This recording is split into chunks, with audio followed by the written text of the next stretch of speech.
everyone, and welcome back to another episode of the Beef Up Front podcast here on Pick Swap Media. This is your host, Ryan Coyle, joined by Barnard again as we wrap up our series today, covering our little bit of our college basketball preview. Have hit on the ACC and the Big East, the Big Ten, the Big 12, and today we'll be wrapping up with the SEC and Pac 12. And then I did 2 episodes as well, highlighting some of the top freshmen as well as some of the top returners in college basketball this season. But welcome back to the show, Sean, and how are you?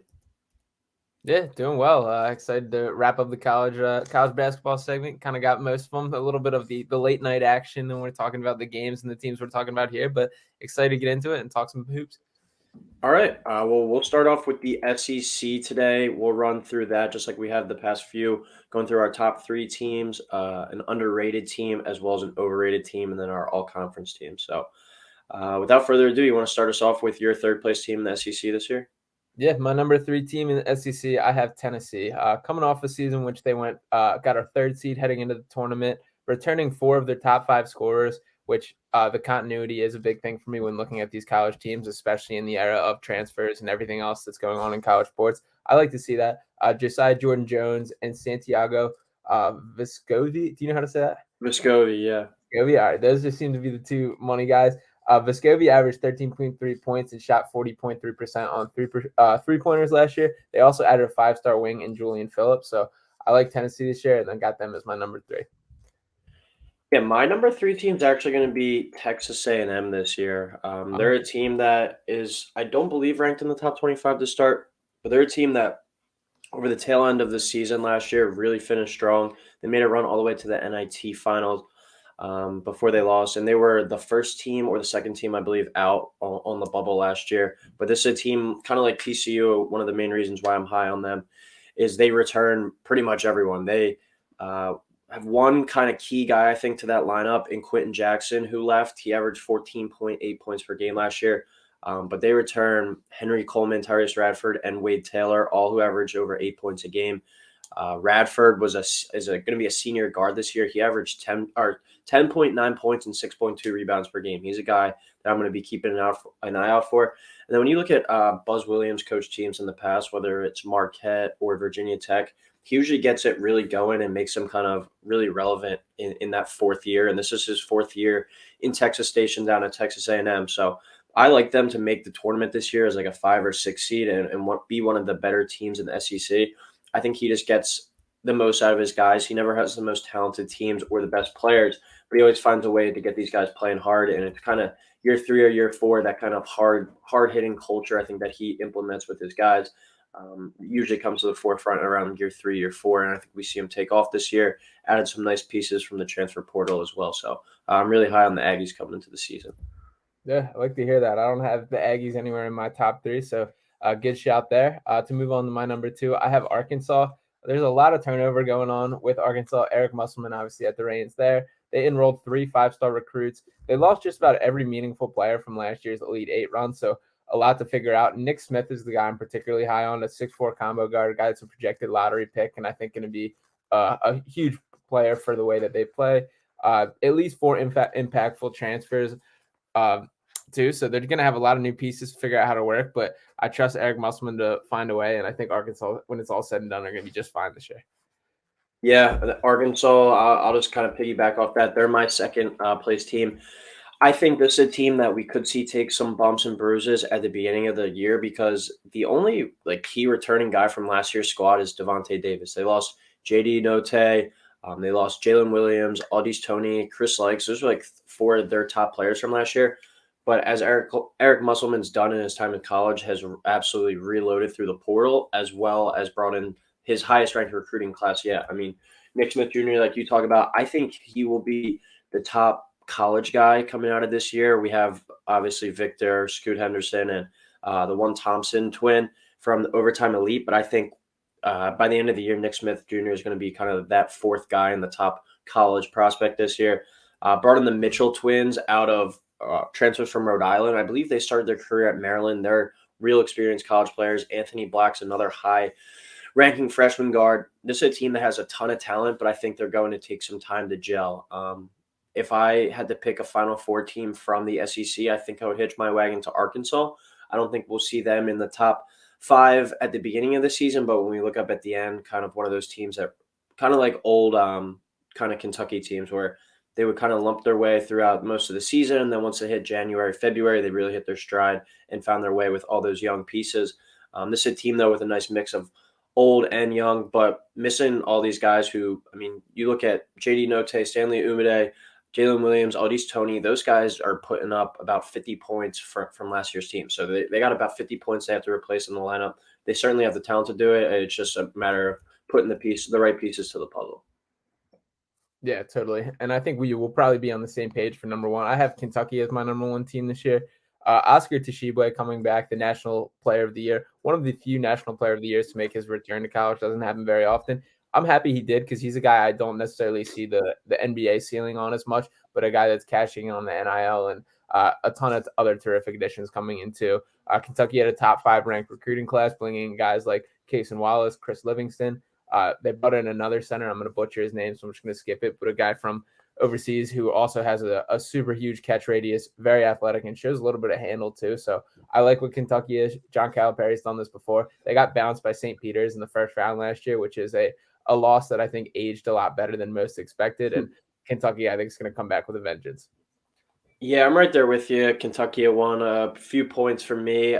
Oscar coming back obviously is huge. And like you said, I think it's really good for the game of college basketball with the NIL. You're getting more guys back. You're getting him back, Drew Timme back, Hunter Dickinson back, Trace Jackson Davis back. Guys who I don't think will be NBA players. And if they are, like fringe back and forth between the G League type guys. But they're back dominating college basketball. It makes for a much better sport, I think.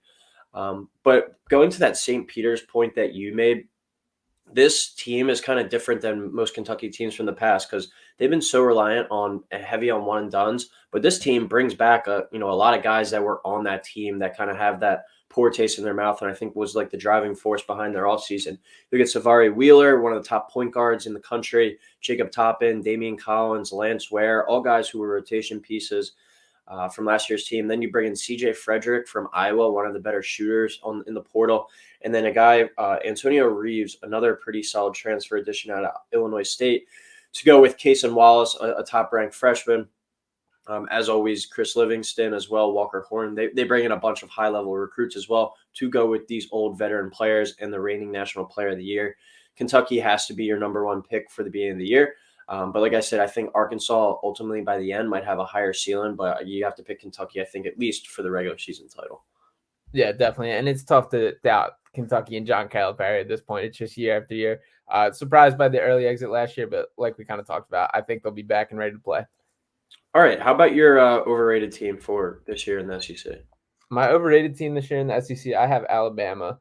Lost Jaden Shackelford, Keon Ellis, J.D. Davidson. I wish J.D. Davidson stuck around because he's a guy that I really liked his game and think he could have developed him an NBA guy and is kind of getting squeezed out at this point.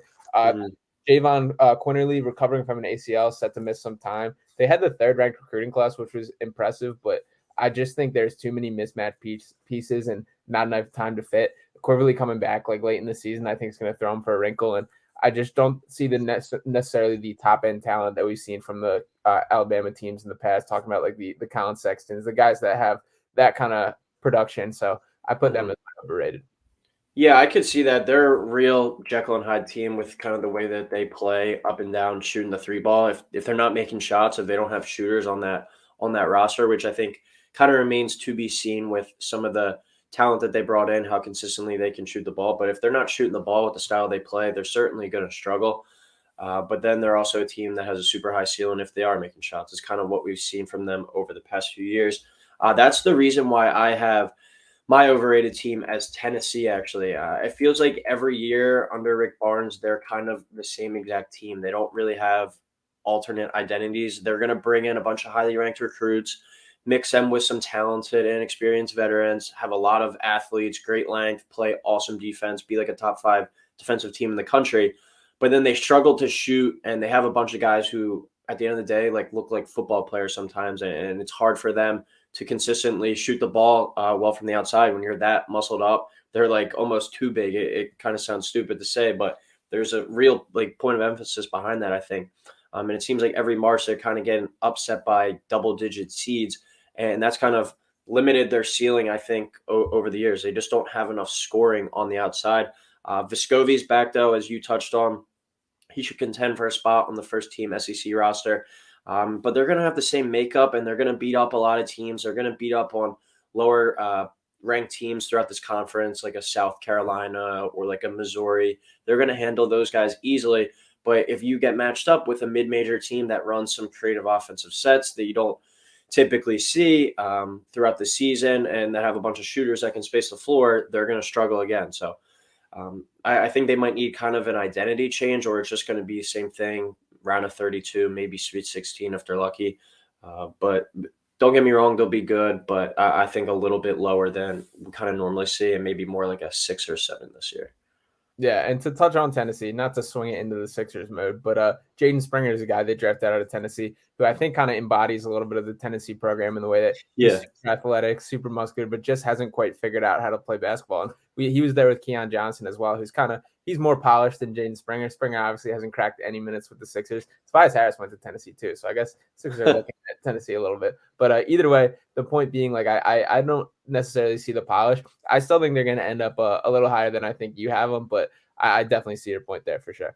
Yeah, I mean, they still have some good returners, Josiah Jordan-James, as you touched on, Zakai Ziegler. And then they did bring in a transfer out of Indiana State. He's originally from the Tennessee area. That's Tyree Key, a senior guard. He's a player was a pretty high-level scorer at the mid-major level. Maybe he can be one of those guys that doesn't really fit the recruiting mold of those big kind of like football-looking athletes.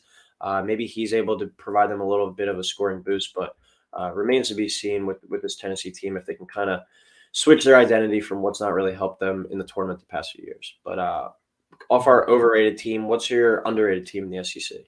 Yeah, my underrated team, I have LSU this year. I'm pretty high on LSU, to be honest. Matt McMahon left Murray State to take the reins at LSU. Pretty late decision and kind of had to string together a roster, but I think he did a very good job of it. Attacked the transfer portal pretty heavily. He convinced Adam Miller to stay after entering his name in it, pulled out of the transfer portal, elected to return. He also transferred in KJ Williams and Justice Hill from Murray State, who came along with him, which I also think is cool when a player and coaches kind of do that. McMahon's made the tournament in 3 of those last 4 years with Murray State. I think he's going to have a more polished roster at LSU than we saw there. And Murray State is no joke program. Like, they've played some real deal games, had some real tournament appearances. So I think he's going to be ready for the stage, has a better pool of athletes to pull from, and he'll have some success this season.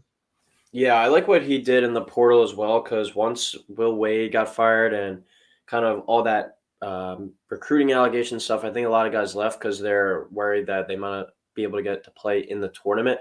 But he did put together a pretty nice roster. And my underrated team is a first-year SEC coach as well, with Todd Golden at Florida. They're in the same kind of boat as LSU, where they did a lot of damage, in the portal. But they also brought back some new continuity. I really like Todd Golden as a coach. It's going to be kind of interesting to see, though, how he recruits, or if he's more of like a portal guy, because coming out from San Francisco, you're going from one side of the country to the other. It's going to be kind of interesting to see what that recruiting strategy is, because he doesn't really have ties to the area. But I think this is a Florida team that can make the tournament as soon as this year. He's a very good offensive coach, brought back some talent, some nice pieces from the portal. Like I said, Tyree Appleby is a pretty big loss, but I think the new pieces that he kind of brought in will outperform. Kyle Lofton, a senior guard out of St. Bonaventure, and Will Richard, a sophomore guard from Belmont, are two really nice adds. And then you bring back Colin Castleton, who's on my first team. We'll touch on that in a little bit. But he had 16.2 points and 9 rebounds a game last year, one of the better forwards in the country. And Myron Jones is a really experienced guard. He played a lot of games at Penn State. So this is a Florida team with a really good young rising coach and some nice returning pieces, as well as some transfers that I think are going to make the tournament in year one under Todd Golden. Yeah, I almost had Florida as my surprise too, so I like that pick as well. I do think they're going to be a good team. Florida's building a nice little program there, so like you said, it'd be interesting to see how it plays out, but I do think they're going to shock some people as well. All right, how about your all-conference picks as well as your player of the year?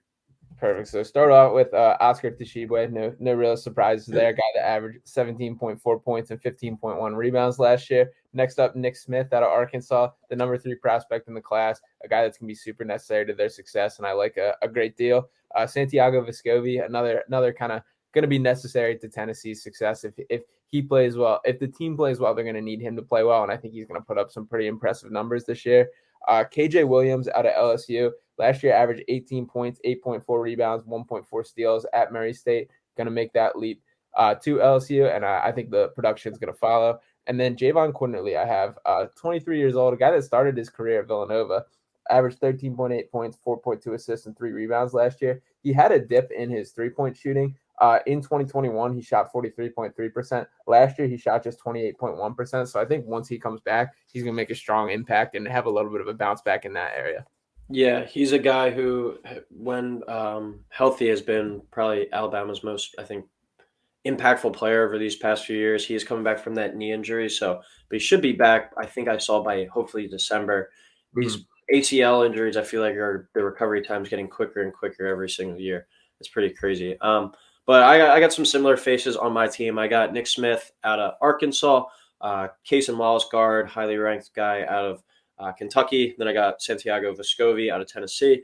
My player of the year, I'm actually going to give it to Colin Castleton at the forward spot. And then I have Oscar Tshiebwe as my center on my team. I'm going to give it to Castleton because I think Todd Golden's really just going to kind of give him the keys to the offense and get the most out of him this year.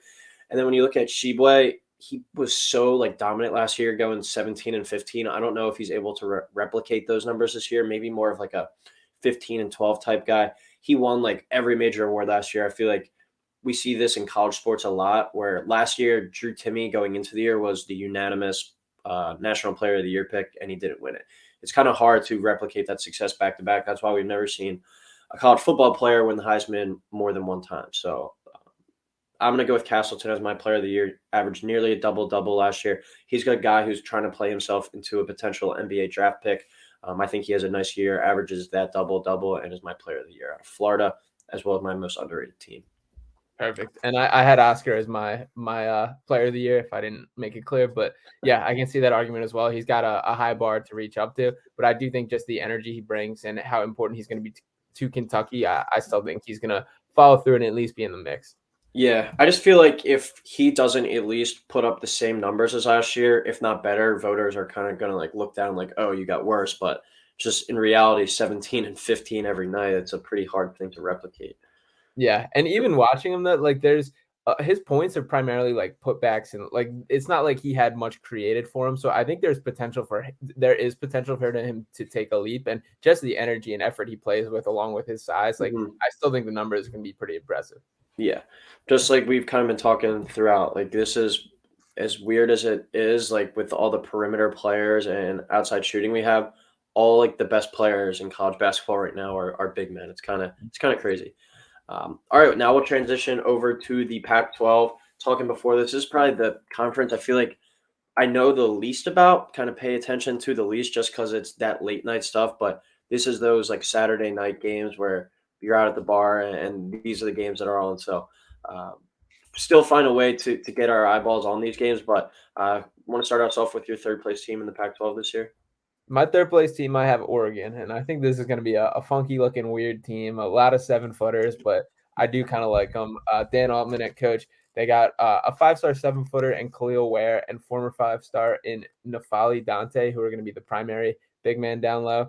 Nathan Biddle's another guy who's going to rotate in. Just a ton of size. I've heard some stuff about kind of ego concerns on the team, but I think they just kind of are going to find a way. They have enough talent, and I think it's going to be a fun team to watch as long as they get the rotations, figure out how to stagger these guys, and going to play kind of some bully ball, I feel.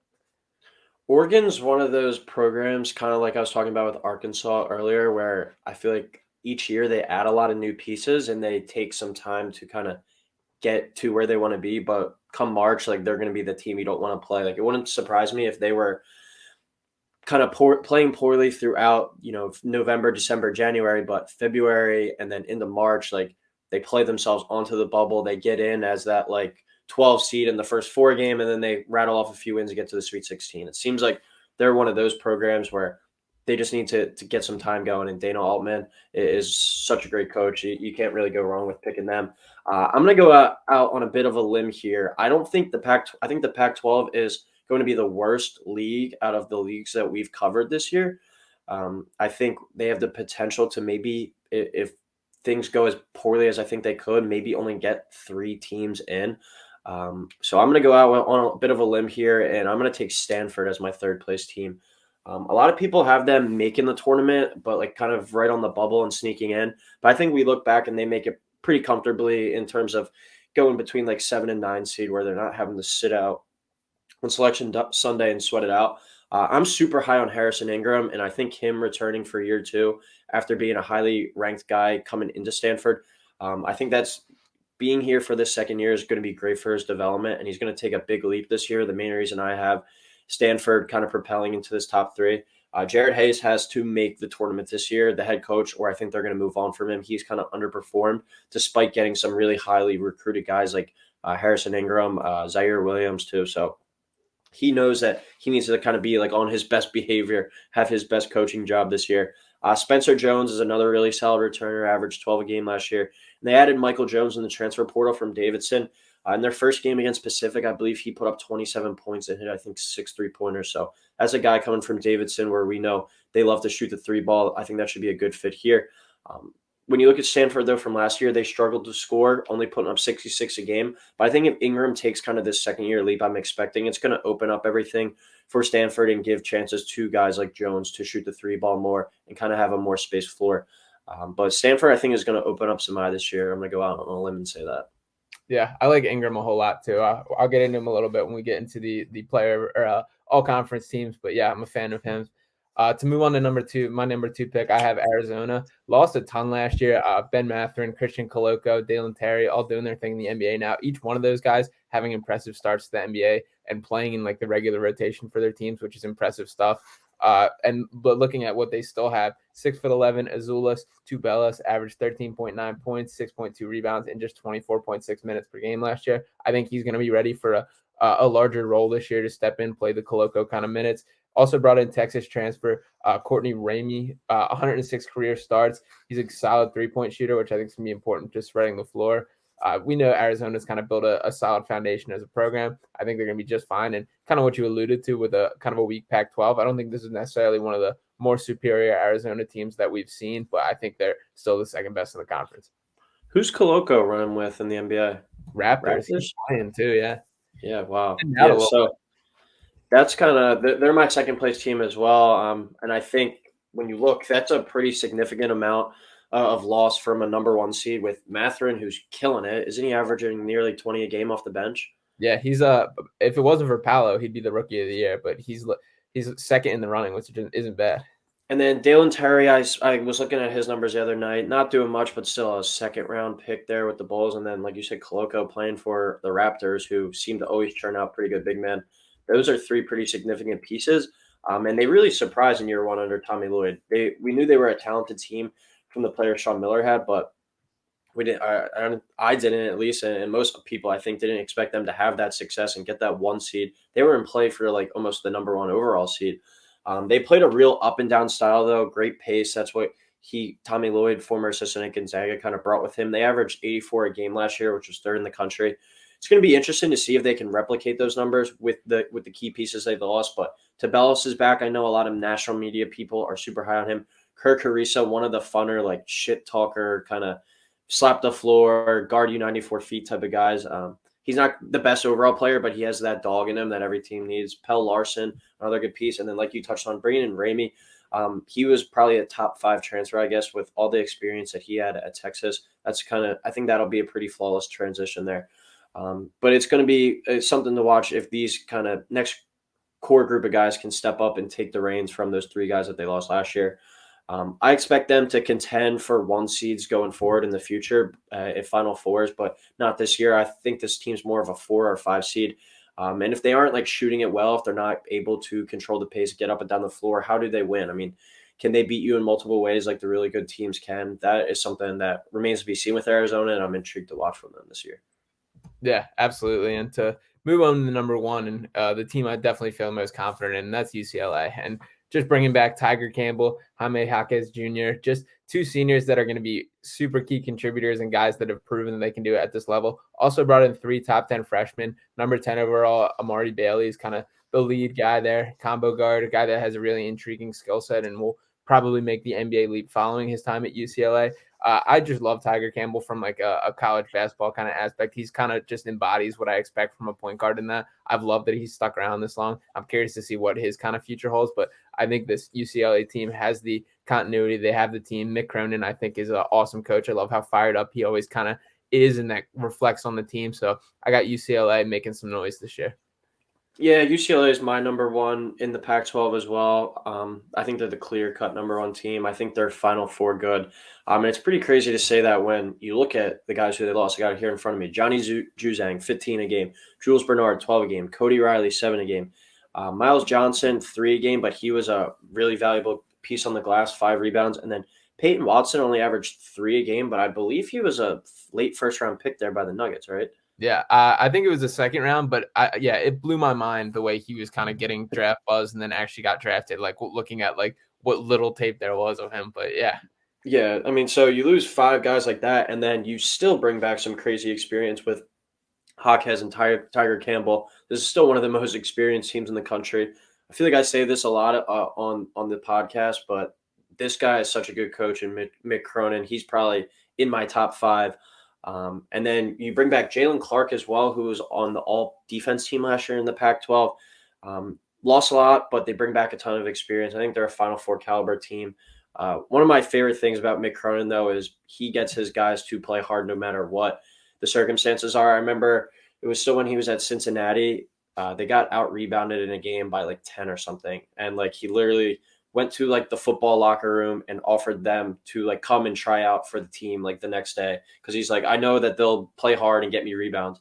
And then I think Cincinnati went on like a bit of a tear after that. So just a guy who's the ultimate, I think, motivator and going to certainly get the most out of the talent he has on this roster. And Amari Bailey, he was on my top 10 freshman list. I think he's going to fit right in. And then Adeem Bona, the other big-time freshman, he didn't play in his first game. I'm not sure why, but he's kind of the next like elite big man, I think, in the Pac-12. And he's going to be maybe that missing piece that gets them over the top and win the national title this year. Mm-hmm. Yeah, Mick Cronin, he's like an angry little leprechaun kind of guy. He's had it since Cincinnati. He can do it, and he is a phenomenal coach on top of everything. So, like you said, great motivator, and he's got some good talent to work with this year. So I'm excited to see what this team forms into. All right, now we'll swing into the overrated team in the Pac-12. I'll kind of just transition as we go from one team in Los Angeles to the other for my pick. I'm going to take USC as my overrated team. Wasn't that high on them like coming into the year from kind of my research and just, media following that I've been doing throughout the offseason. And then they kind of proved my point a little bit, and they're now 0-1 after their first game. They got blown out by Florida Gulf Coast, who is in their first year under Pat Chambers and is in a roster transition themselves as he kind of rebuilds the roster with recruits and through the transfer portal. They got absolutely embarrassed at home by them. This is a team that I think has some talent, but they have some things to figure out. I'm high on Boogie Ellis at the point guard spot. Drew Peterson is another solid returner, a fifth-year experienced guy. But this program the past few years has been so reliant on the Mobley brothers. Now, with them both out of the picture, I think it's going to be some adjustment period for them. They finished 239th in the nation last year, which is in the bottom third for three-point field goals per game. And with a game that is so highly counted on being able to make three balls and stretch the floor, that kind of worries me with them. If they're not able, if they match up with a team like in Arizona that is able to get up and down the floor consistently and shoot the three ball, will they even be able to hang around and compete? I think that's something to watch. They're just a major question mark for me without the Mobley brothers in the picture. I think Boogie Ellis is going to have a nice year, Pearson a nice year, but they certainly have some things to work out, and that first game was certainly evident of that. Yeah, I'm right on the same page with you. I have USC as my overrated team as well. And Vince Uchuku, I believe is how you say it, who's their guy that's their top recruit. He's the number 28th prospect. He's dealing with some sort of heart issue that they're not really sure the status of him and like his playing future. So unless you have any more updates on that, it looks like he's kind of out for an extended period of time. And without that, that's a big hit. I agree. I think they just kind of lack the talent that they're used to. Both the Mobley brothers are obviously with the Cavs now, which is cool to see them up there. But the USC is going to be feeling their absence. And I think just from a talent aspect, this is just a significant notch below the USC teams we've kind of been accustomed to seeing.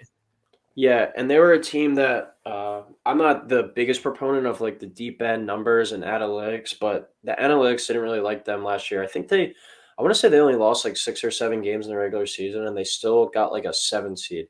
That they were just a team that I think kind of coasted through a pretty soft non-conference schedule to a pretty good record. I believe they were 10-0 at one point last year, and then they kind of began to slowly slip up. And then to the recruit you touched on, I forget if it was him or another player, but if you're mentioning the heart issue, I heard something the other day that it was a cardiac arrest issue, and I doubt that you play after that. We saw Keontae Johnson set out 2 years after a heart issue, so certainly hope he's all right. Hope he can get back on the court one day, but it doesn't. I don't think it'll be this year either. Yeah, and shout out Keontae Johnson for making his return and scoring a little bit. So been a long process, but that has to feel awesome for him. Yeah, exactly. All right, how about your underrated team in the Pac-12 this year?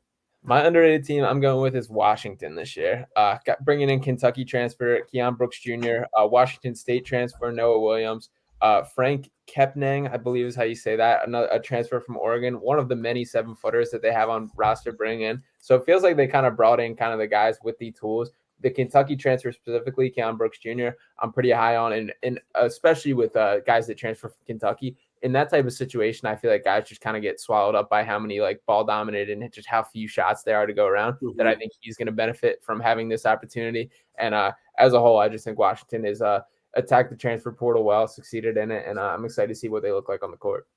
Yeah, I think we kind of see that a lot. Guys who weren't that number 2 or 3 option at Kentucky transfer out where and be like the top guy kind of right away. So interested to see what they do this year. My underrated team, I'm going to go with Colorado. They're projected to finish 6th in the Pac-12 this year in the media poll. The main theme of my kind of underrated teams that I've been doing throughout the podcast is I believe a good coach in basketball goes a long way, and it helps more than any other sport. I think the way that you can kind of scheme up game plans and just misdirection plays, creative defenses and whatnot, know when to use your timeouts. I think basketball coaching takes you the longest. Also, because there's only 5 players on the court, I feel like you have kind of more control over the game rather than a football when you have 11 guys at once. And I think Tad Boyle is another really, really good basketball coach. He's like Colorado to 4 straight 20-win season. That's a pretty hard job. You're not getting many, I think, high-level recruits from out west to go there. If you're going to go to a Pac-12 school, you see guys going to Oregon, Arizona, USC, UCLA, and he's kind of had them right there in the middle of things since he took over. Like I was kind of touching on, I think this is a weak conference this season that could only get 3 or 4 teams in the tournament maybe. And after UCLA at the top, I'm worried about the rest of the league. So I think that leaves the ability to surprise some people. And I think the Buffs could be the team to do that. Jabari Walker is a pretty big guy that will no longer be with the program this year. I believe he's with someone in the G League right now. But he averaged nearly – who's he with? Trailblazers, yeah.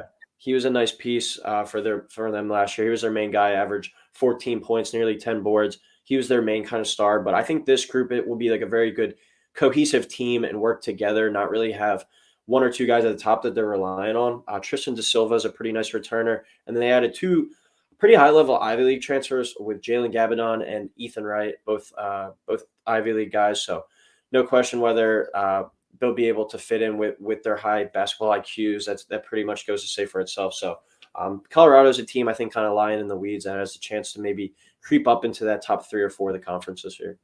Yeah, shout out David Roddy for leaving last year too, a guy with the Memphis Grizzlies now, a guy that I think really embodied Pac-12 basketball, and I was shocked to see him become a first-round pick, but more power to him. And I do think this Colorado team is one that kind of finds ways to win, and their track record's pretty good, so we'll see what happens. All right, to wrap up our Pac-12 as well as our series, who's your all-conference players as well as your player of the year? I'm starting out with both UCLA guards. I got Jaime Jaquez Jr. and Tiger Campbell cracking the list. Tiger ranked 6th in assist-to-turnover ratio in the NCAA last year. He also shot 41% from 3, which is a big deal, I think, for him and a mark of improvement. Jaquez, of course, we know. I think he's going to follow that full like Johnny Juzang kind of trajectory and step up into even more of that role. Next up, I got Tubelis from Arizona, the big man. I think he's just going to get the extra minutes and kind of flourish in it. Harrison Ingram, as you kind of spoke about from Stanford, pretty high on him. Averaged 10.5 points, 6.7 rebounds, and 3.0 assists last year. I think he's going to take a huge leap last year. A pretty touted recruit and a guy that has the talent, and I'm excited to see it put on full swing. And lastly, Will Richardson, 115 game vet, 39.7% 3-point shooter, 14.1 points per game last season. And with the amount of big men that Oregon have, they're going to need some guard play and some perimeter shooting. So I think he's going to step in and provide that. And I'm giving the player of the year honor to Jaquez. All right. Yeah, back to Richardson real quick. I think Oregon's another team where they kind of always have a guard emerge that might be like lying in the weeds a little. Like you look at Chris Duarte, and he's gone on to have a pretty nice career so far with the Pacers. I got 4 of the 5, same guys as you. I got Campbell, Jaquez, Tabellis, Harrison Ingram. My 5th guy is Boogie Ellis. I think he's going to have a nice year this year with USC, 12.5 points per game. Pretty feisty, like all on ball defender, is like a real nice force to start the offense and defense in transition. I think he can turn defense to offense, and he gets up in your face. So I think he's a really nice, valuable piece there. If USC does have some success, I think he'll be at the forefront of it. And my player of the year, I'm going to actually go with Ingram. Super high on him to take this kind of next leap. And what I've talked about so far with this not being that great of a league this year, I think there's plenty of opportunity to do that. And I think Tiger Campbell and Jaime Jaquez are just such good, like two team type of guys where they're not really going to be reliant too much on numbers, but kind of just playing their role for this UCLA team. Ingram last year, 10 points, 6 rebounds, and 3 assists in that 6-7 frame. I think those numbers can definitely jump up this year. Maybe be like a 15-point, kind of 8 rebound, maybe hover around that 3 assist number again. But I think he's in for a big year too. One of the smarter players, I think, in the country to make that return for his sophomore season. I think he's really going to benefit from that and make himself maybe a potential lottery pick by the end of the year. Yeah, no, I think that's the case too. I think he ends up as a lottery pick, as an NBA guy, and a guy that a lot of teams pay attention to. And as far as the college basketball scene as a whole, I think this is going to be a season where it takes a couple weeks for things to kind of settle in and be able to see which teams are true, see how all these new pieces that have been shifted around land. And as much as like we can kind of critique the transfer portal there, it does bring like an excitement to it and kind of seeing how these kind of mismatched parts align. So it's exciting to see it kind of taking place on the court, and we're about to get into full swing. Yeah. All right. Well, before we head out, you want to give us your Final Four real quick, if you got that off the top of your head, and your national title? Ooh, I got UCLA in my top, in my Final Four. Thank you. Threw this on me. Let me think about this. UCLA. Give me yours. Let me think on it real quick. All right. I have UCLA as well. I have Baylor in there. I'm going to go out on a limb a little bit. I'm going to pick Creighton, and then I'm going to put Arkansas in there as well. And I'm going to have Baylor over UCLA in the final. Okay. I'm going to go. I like Baylor as well. Baylor, UCLA. I'm going to throw Nova a run. I know I believe in them and you don't, but I'm locked in this year. And then my last one, I'm going to give Kentucky the benefit of the doubt. I think they got a run in them this year, and I'm going with Baylor to win it all. All right. So we're both double dipping on Baylor there. I think top to bottom, they're the best kind of team in the country this year. So, all right, that'll do it for our college basketball preview. Should have all the kind of bare basics. We're going to do a best of the rest. Just to kind of summarize that a little bit, Gonzaga, Houston are the 2 kind of main teams that you should be keeping an eye out for, as always, that we didn't really touch on. But most of the other mid-majors, I think, are going to be kind of down this year. No real major surprises. Maybe San Diego State a little bit. But I think we kind of got you covered with the bare basics. Any last second comments, though? Yeah, no, I'm all good. Excited for everything to tip off. And yeah, it was good getting some college basketball chatter. All right, sounds good. We will start doing our college basketball weekend preview shows by probably beginning of December, end of November, kind of as college football winds down. But until next time, we will talk soon.